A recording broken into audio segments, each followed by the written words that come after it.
Paula achava que sabia o que era amor. Por 4 anos, entregou-se de corpo e alma a Gustavo.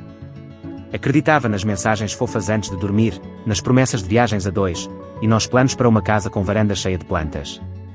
Até que uma tarde qualquer, uma notificação no celular dele trouxe o mundo dela abaixo. A mensagem era clara: ontem foi incrível. Mal posso esperar para te ver de novo. Beijo, Sandra. O sangue de Paula ferveu. Primeiro veio a dor, depois a revolta, e, por fim, a decisão fria: vingança. Ela passou noites em claro, imaginando a melhor forma de ferir Gustavo como ele a feriu. Até que a resposta veio em uma coincidência do destino. Durante um evento no escritório onde Gustavo trabalhava, Paula reencontrou Vinícius, o melhor amigo dele.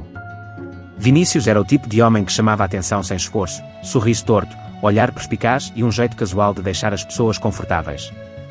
Nos anos de namoro, ele sempre fora respeitoso com Paula, o que, ironicamente, o tornava o alvo perfeito. Se Gustavo souber que o melhor amigo dele dormiu com a própria namorada, isso vai ser devastador. A ideia brilhava em sua mente como uma promessa de justiça. A aproximação foi mais fácil do que Paula imaginava. Naquela noite, ela usou o vestido que Gustavo mais odiava, um vermelho curto demais, segundo ele. Sentou-se ao lado de Vinícius, sorrindo com uma doçura que encobria intenções amargas. Não sabia que você viria sozinho. Achei que fosse inseparável do Gustavo. Ela lançou a isca, e ele a mordeu sem resistência.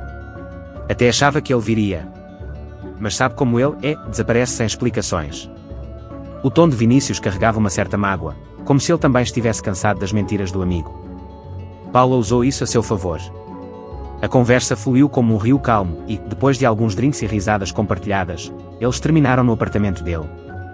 Foi intenso e voraz, como Paula queria, um beijo de vingança, uma noite feita de desejo e raiva. Nos dias seguintes, Paula continuou a se encontrar com Vinícius. O plano era simples, manter o caso até Gustavo descobrir. Mas algo inesperado começou a acontecer. Vinícius era diferente de Gustavo. Ele a ouvia com genuína atenção, ria das piadas bobas dela e parecia se importar com seus pequenos dilemas cotidianos. Com cada encontro, o desejo de vingança começava a perder força. Quando ele lhe trouxe flores sem motivo aparente, Paula sentiu o coração tremer de forma desconfortável. Isso não deveria estar acontecendo. Tentou-se convencer de que tudo não passava de encenação, que aquele calor no peito era apenas a adrenalina da vingança. Mas Vinícius parecia quebrar todas as barreiras que ela erguia. Aos poucos, a frieza dela se transformava em carinho genuíno. Certa noite, após uma caminhada na praia, eles se deitaram lado a lado na areia, contemplando o céu estrelado.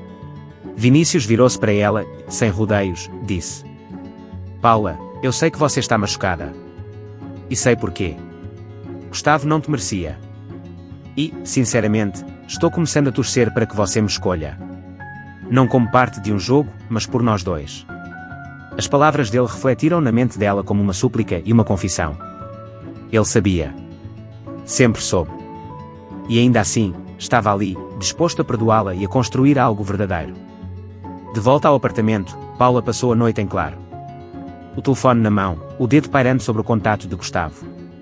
A vingança estava a um toque de distância, bastava enviar uma foto, revelar tudo, e ele sofreria como ela havia sofrido. Mas agora, a vingança já não parecia tão doce. Tudo o que ela conseguia pensar era no sorriso de Vinícius, no jeito como ele a fazia sentir inteira de novo. Ela teria coragem de destruir aquilo. Na manhã seguinte, Gustavo ligou para ela. Como se nada tivesse acontecido, perguntou se eles poderiam se encontrar. Paula respirou fundo. Era a chance perfeita. Poderia revelar tudo e assistir à expressão de espanto e arrependimento no rosto dele. Mas, em vez disso, ela disse: Não, Gustavo. Nós terminamos. E não tem volta. Ele tentou discutir, mas Paula desligou, sentindo uma leveza inédita. De repente, não precisava mais provar nada. A vingança que ela buscava estava em seguir em frente. Paula pegou o celular novamente e enviou uma mensagem simples para Vinícius. Você está livre hoje? Quero te ver. E, pela primeira vez em muito tempo, ela sabia que o que estava prestes a começar não era um jogo. Era a chance de um novo começo, um amor nascido não do rancor, mas da escolha de deixar o passado para trás. Vingança pode trazer satisfação momentânea, mas a verdadeira cura e felicidade vêm do perdão e da escolha de seguir em frente. Paula percebe que o desejo de punir Gustavo não preenche o vazio que ele deixou e que destruir alguém não restaura a própria paz. No final, O amor genuíno e a capacidade de abandonar ressentimentos são as únicas formas de encontrar redenção e um novo começo.